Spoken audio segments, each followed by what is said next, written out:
But later on, we were in a town called Liège, Belgium, and it was snowing. And I'll tell you, guys, we got called back up to the front. We were at a rest, and they called us back up to the front.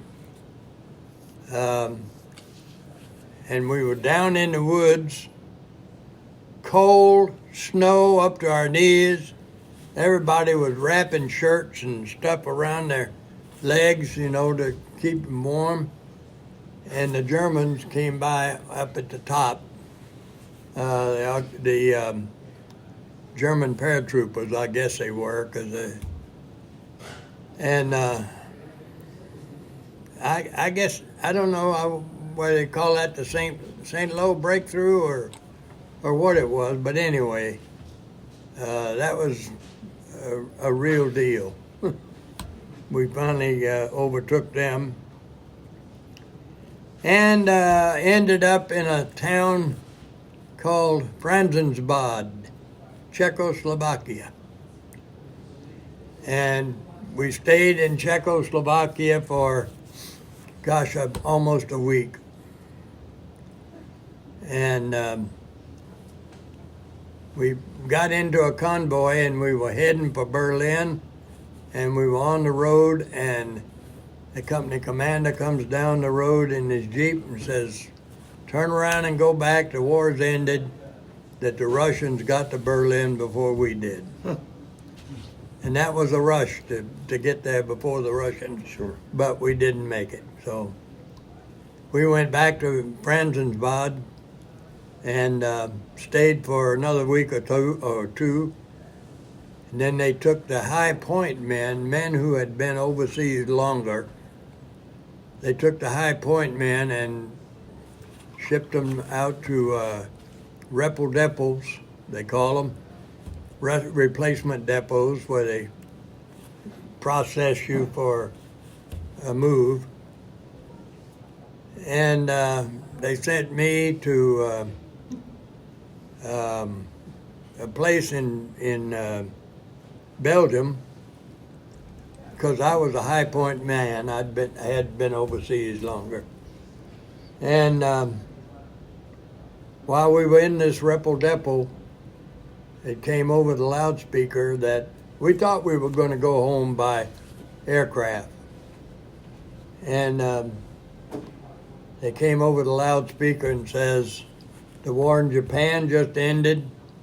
They're sending all the aircraft over there to fly the prisoners of war home.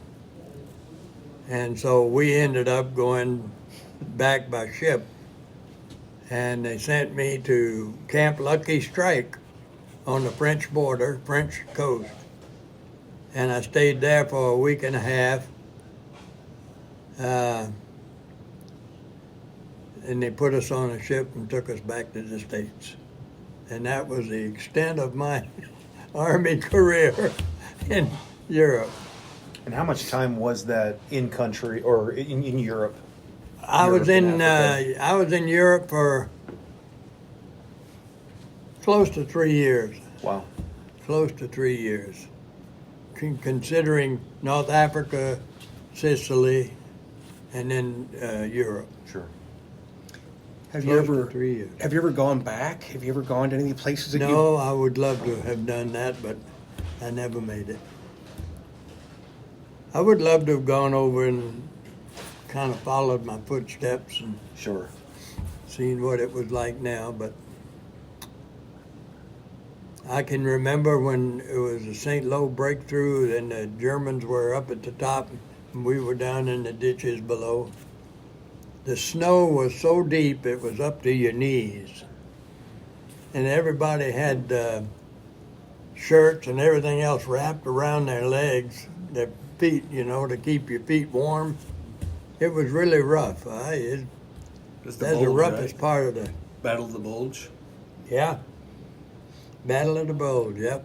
A few of the World War II veterans I've talked to were always afraid of the 88s. The 88 gun. Well, the Ju-88s, well, that's a junker. That's an airplane. But you're right. The 88 was a bang pow, bang pow. Yeah. Immediate. None of this arching stuff is was direct.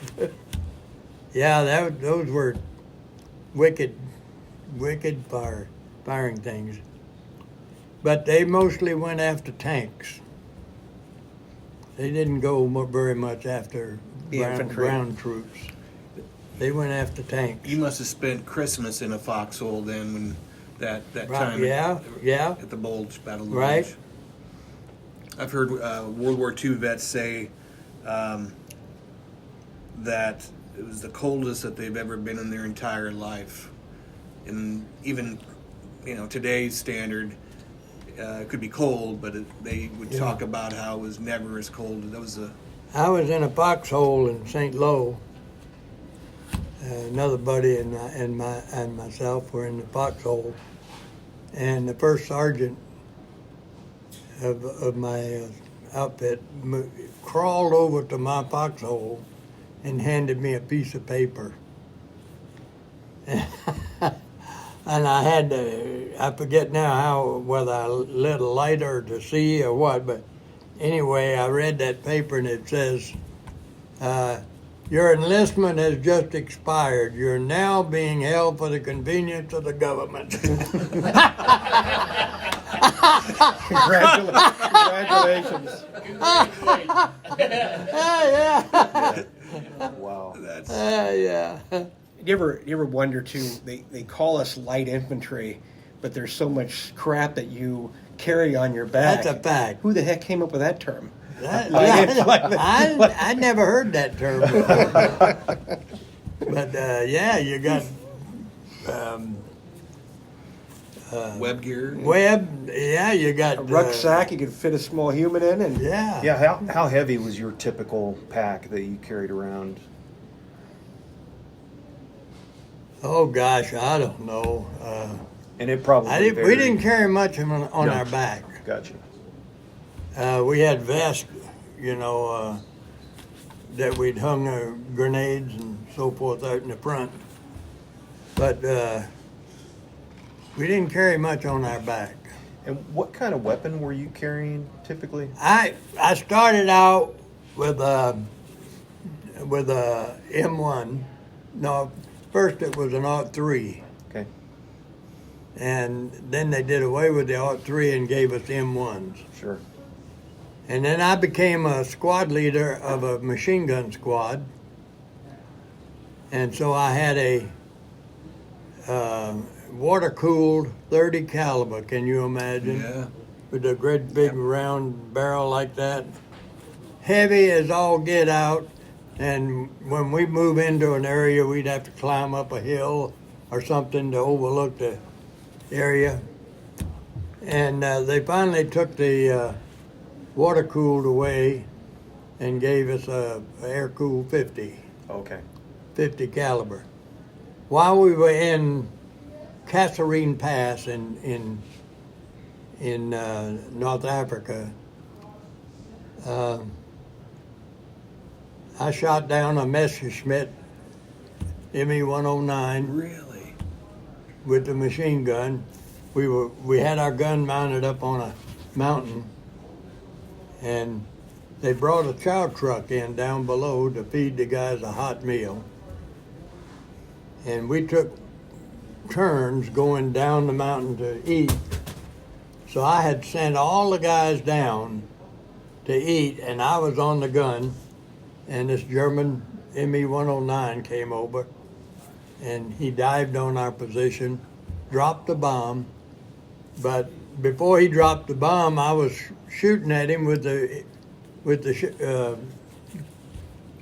machine gun, and he dropped the bomb, and I tried to hit the bomb, but it was such a small item in the air, in the sky, that I couldn't see it well enough to hit it. And he dropped the bomb, and it landed on the company commander's Jeep down below, and his driver had dived under it for protection. They found 20-some pounds of him to bury when they got done. And company commander runs up the hill and says, "Who was doing that shooting?"